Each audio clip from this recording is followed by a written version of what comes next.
So, ayan. So, good evening guys and welcome back sa ating YouTube channel. So, ako nga po pala si Mr. Secretariat.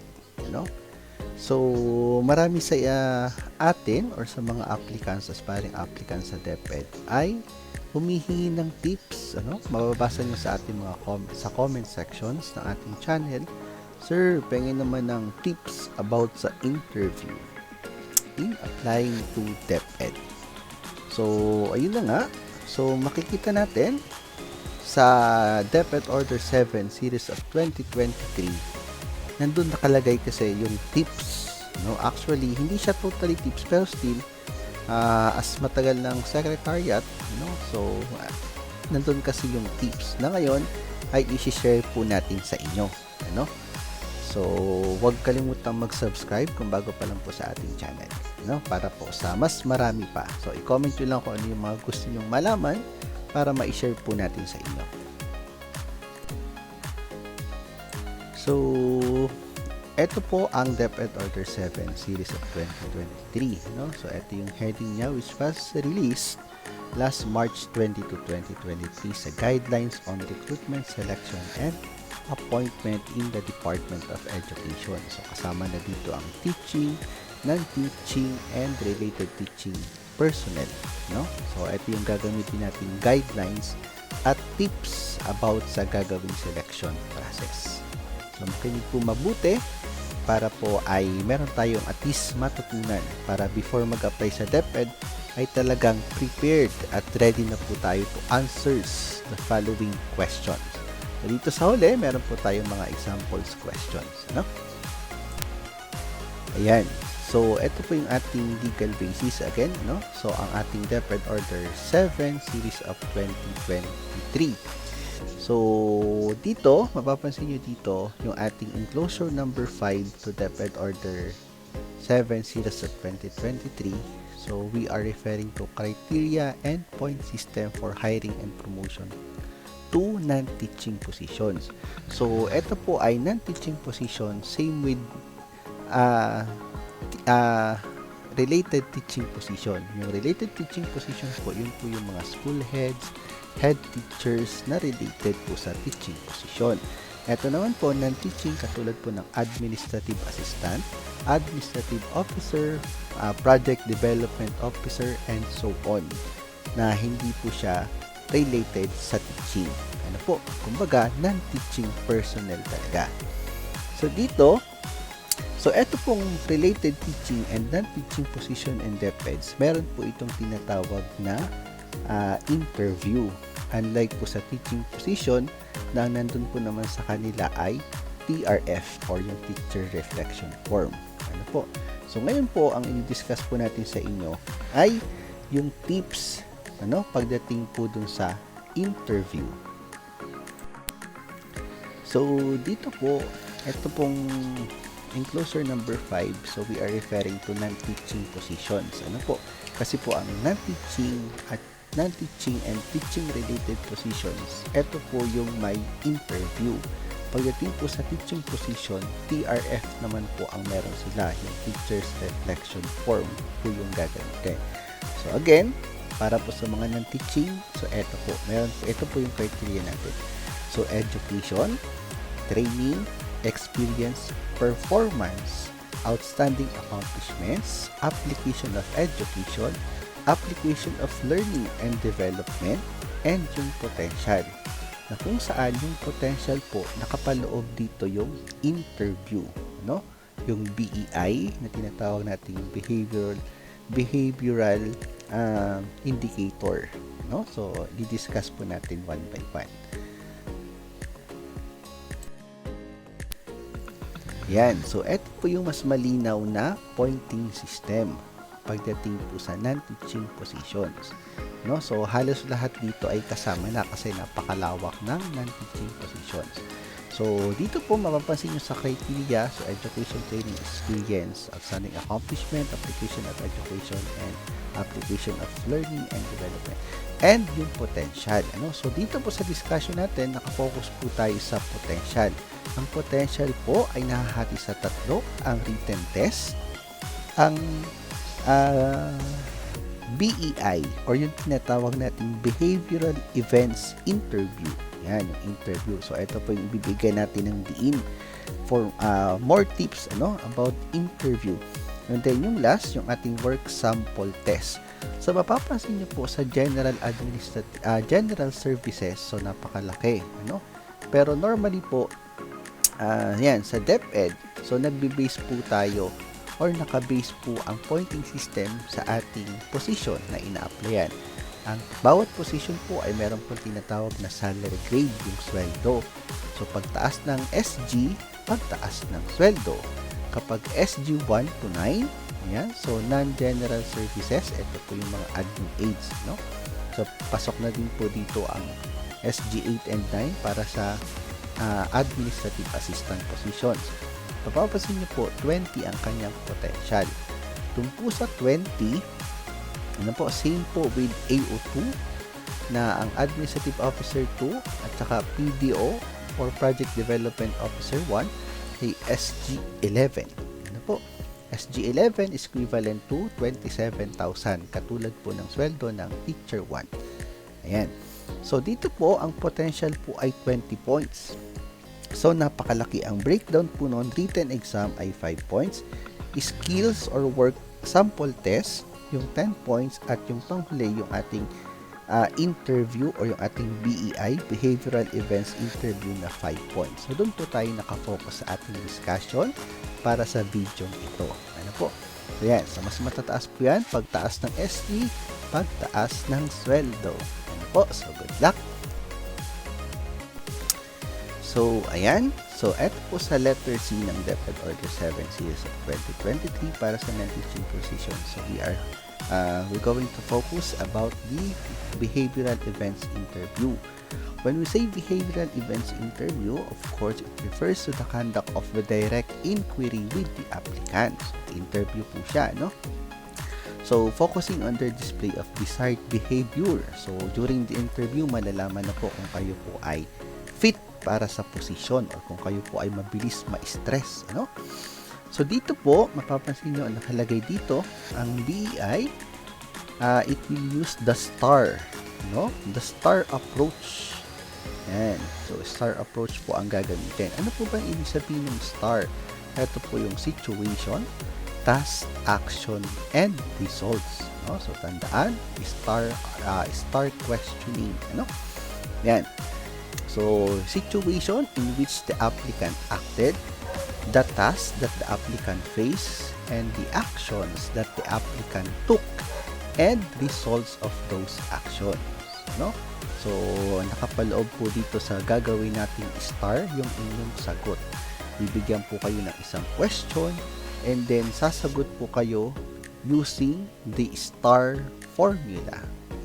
So, S, bibigay po kayo ng isang situation, magbibigay po kayo ng task, ano po yung task nyo doon, ano po yung ginawa nyong actions, and ano po yung naging result.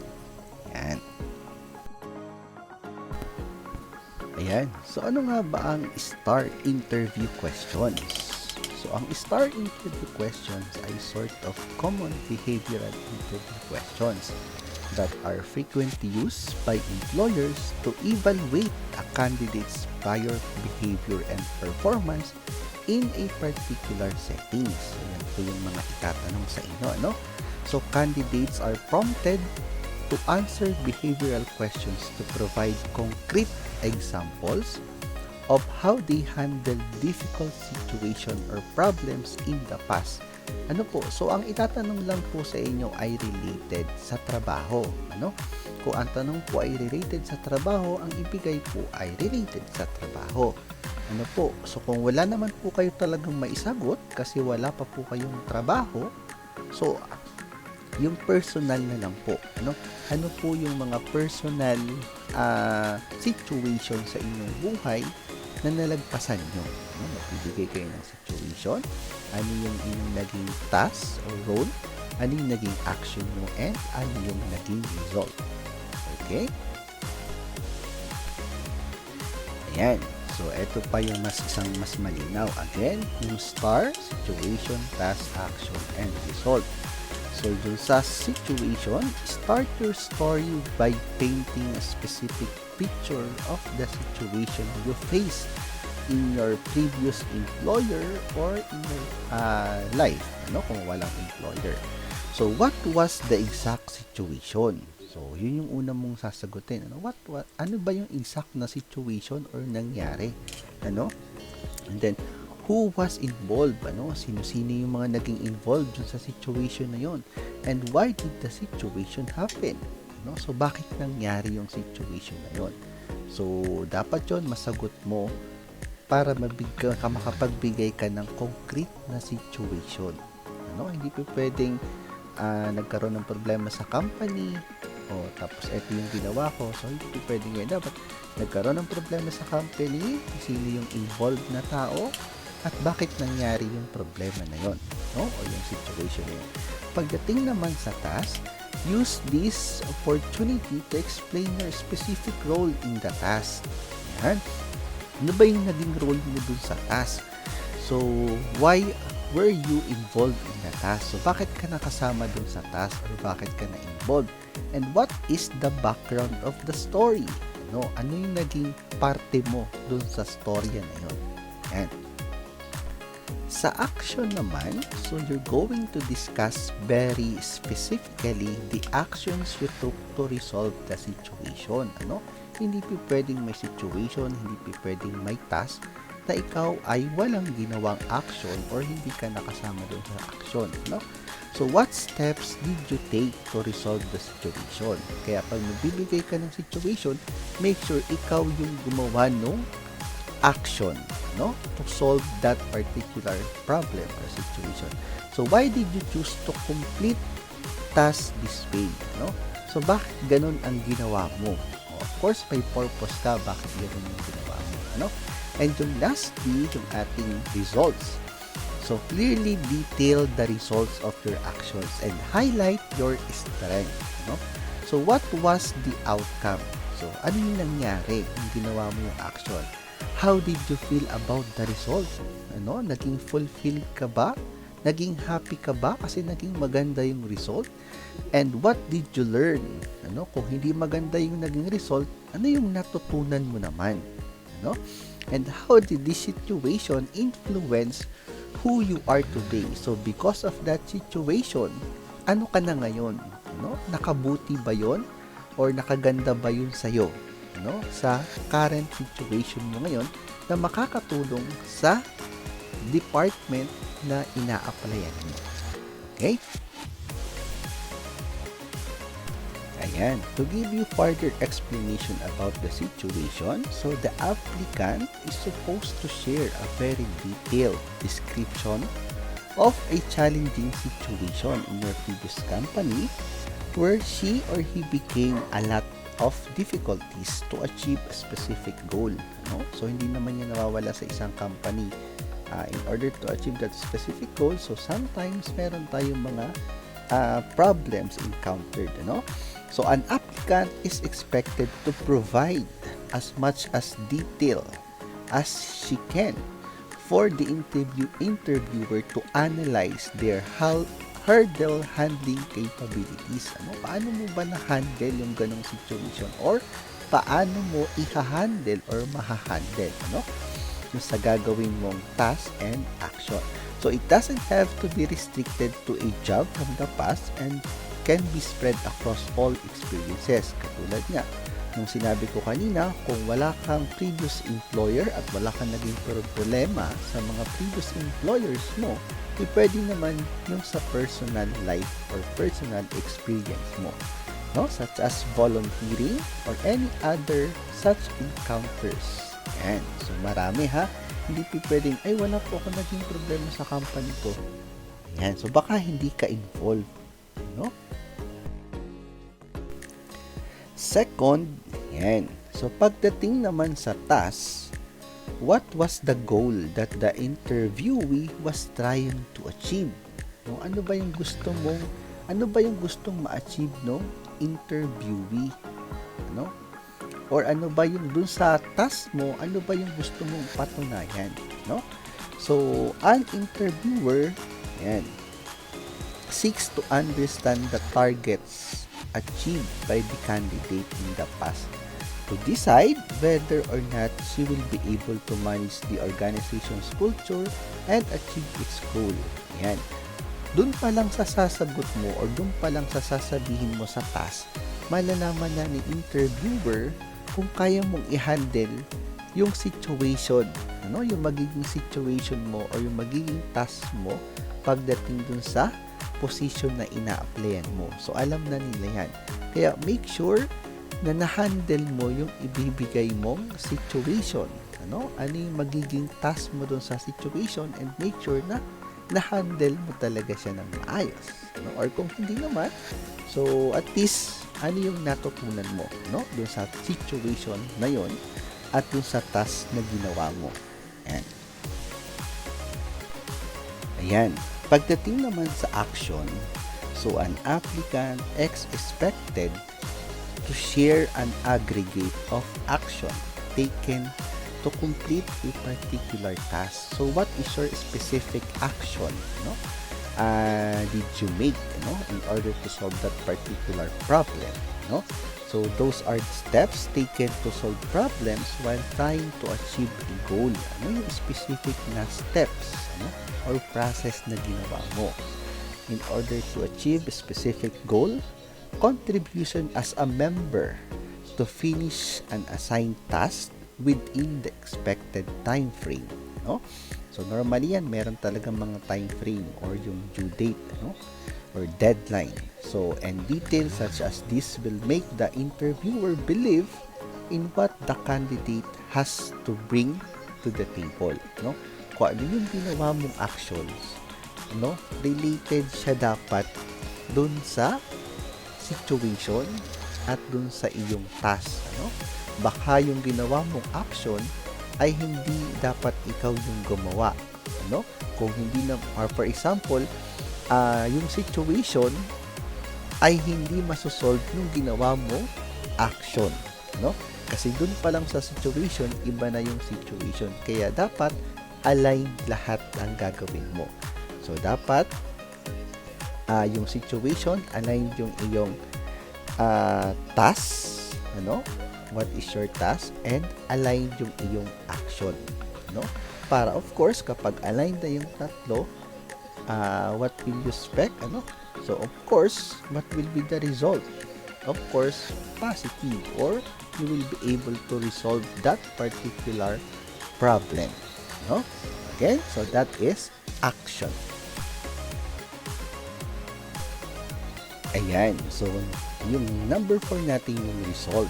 So again, irrespective of how big or small a candidate's contribution was, kahit gaano pa kaliit yan, still contribution yan to the company. So she must explain the outcome of the activities done to achieve the goal. So, ano yung naging outcome? Lalo na kung mabibigyan mo ng specific na percentage. Ilan yung nag-benefit? Sino-sino yung nag-benefit? At after mag-benefit, ano pa yung nangyari? Nanalo ka ba? Nagkaroon ka ba ng award for that particular problem na nasolve mo?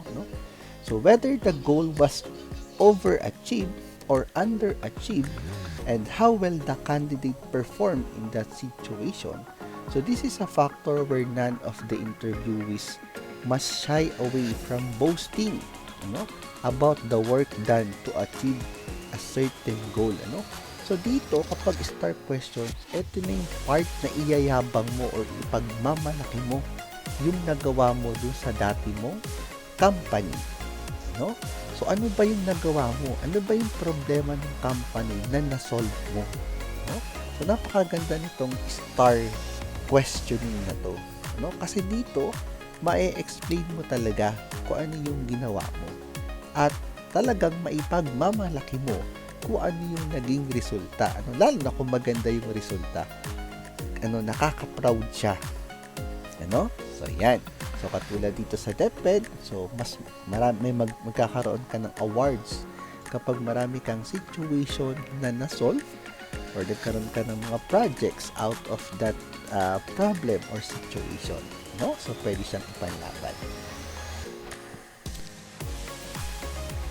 Yan. So, here are 5 tips to bear in mind while preparing for a STAR interview. So, unang-una, include details. Katulad ng sinabi ko kanina. So, sa situation pa lang, dapat clear na. Ano ba yung situation? Sino yung mga taong involved? At bakit nangyari yung situation na yun? So, dapat nandun na lahat para sa situation pa lang. Alam na ng interviewers kung ano yung tatakbuhin ng situation. At magkakaroon na rin sila ng idea kung ano ba yung possible task to solve that particular situation. Number 2, avoid beating about the bush. Yung parang nagke-create ka ng story na wala naman talagang story or wala naman talagang situation dun sa company mo. Unang-una, yung previous company mo, alam na yan ng iyong magiging interviewers. Explain, ano ba yung previous company mo? Ano ba yung nature niya? Kaya hindi ka pwedeng mag-create ng something na situation na hindi naman siya totally nangyari. Kaya much better kung wala kang naging hindi magandang pangyayari dun sa company, much better yung iyong personal experience na lang, na napagtagumpayan mo. So, number 3, don't rush. Again, don't rush. I-explain mo hanggat hindi na iintindihan ng maayos ng mga interviewer, huwag kang mag-rush. It's your time to shine. So, normally, 20 minutes up to 1 hour pa nga yan So, it depends, sa dami ng it depends sa dami ng applicants, So, sa teaching kasi, so 15 minutes kapag maraming applicant or 1 hour pagdating sa TRF, So, at least meron kayong enough time. Hanggat hindi satisfied yung iyong interviewer, huwag kang titigil mag-explain, ha? So, ngayon pa lang, mag-alam ka na ng mga situations na nangyari sa iyong previous company, kung mag-a-apply ka sa DepEd ng non-teaching position. So, number 4, use first singular person. Ako. Yan, ako. Ito na yung pagkakataon na ibida yung iyong ginawa. Ano yung mga naitulong mo sa company? So, ito na yung sa STAR question. So, sasagutin mo siya sa pamamagitan ng ako. Dati kasi, yung we, yung tayo, sa leadership naman yun. Pero dito sa STAR questions, dahil ikaw ang tinatanong, ikaw ang in-interview, so dapat ako, ang ginawa kong action. Ito yung situation dun sa company, ito yung aking task, ito yung aking action, at ano yung naging result. Nagkaroon ba ng positive impact sa'yo? Ano yung na-develop sa'yo? Ano yung na-achieve mo? Naging proud ka ba? So, dapat palaging ako. First singular person. And lastly, keep an eye contact. Kasi yung eye contact, nakakonect yan dun sa number 2 na avoid beating about the bush. Kapag yung eye contact mo ay hindi ka nakatingin, doon sa nag-i-interview sa'yo, ibig sabihin, maraming thoughts na umiikot sa utak mo, hanggang sa mawala ka. So, dapat kapag you were able to keep an eye contact, ibig sabihin, ikaw ay prepared, at alam mo kung ano yung sinasabi mo sa iyong interviewer. So, those are the 5 tips. Ayan. So, sa ngayon, eto na yung example na sinasabi ko. STAR method example for interview. So, this is the question. So, tell us about a time when you showed extreme patience, extreme patience, and performed above everyone's expectations under immense pressure. So, magbibigay ka daw ng pagkakataon na nagpakita ka ng extreme patience, at under ng pressure, so napakataas ng pressure, siguro masasabi natin yung deadline, so andun yung patience mo at napakataas ng expectations ng boss mo na kayang-kaya mong gawin yung pinapagawa sa'yo. So here is the situation, no? So this will be your answer. So for example, situation, in my previous organization, website sign-ups and conversations were reducing quarterly after quarter in 2017. So that is the situation, no? So napakabigat yan pagdating ito sa mga information technology, no? So IT officers sa DepEd. Ayan. So your task, no? So it was my responsibility to develop efficient market approved ideas to improve the website and increase website sign-ups, no? Yung mga nagsa-sign-ups and conversation by at least 20%, no? In the first quarter of 2018. So nagka-problema ng 2017. So dun sa first quarter, dapat mapataas na ng 20% in the first quarter of 2018. So within 3 months, meron siyang task, no? Na kailangan mapataas na yung sign-ups and conversation at least 20%. Yan yung sinasabi ko, no? Merong figures, merong due date or deadlines. And so that is the task or the responsibility, no? So that is your responsibility. Ayan. Ito naman yung naging action. So I designed a plan to revamp the website homepage with attractive call to actions. So I also optimized the blogs and created a plan to generate new content every week, no, to boost website traffic. No? So anong ginawa niya? Again, first person, no? So parang I, always I. So ano yung ginawa niya? I designed a plan, no, to make attractive, no, yan. So nag-create siya ng every week, yan, every week to boost the website traffic. Yan na, ha, sinasabi natin kanina. And lastly, what is the result, ano, of your action?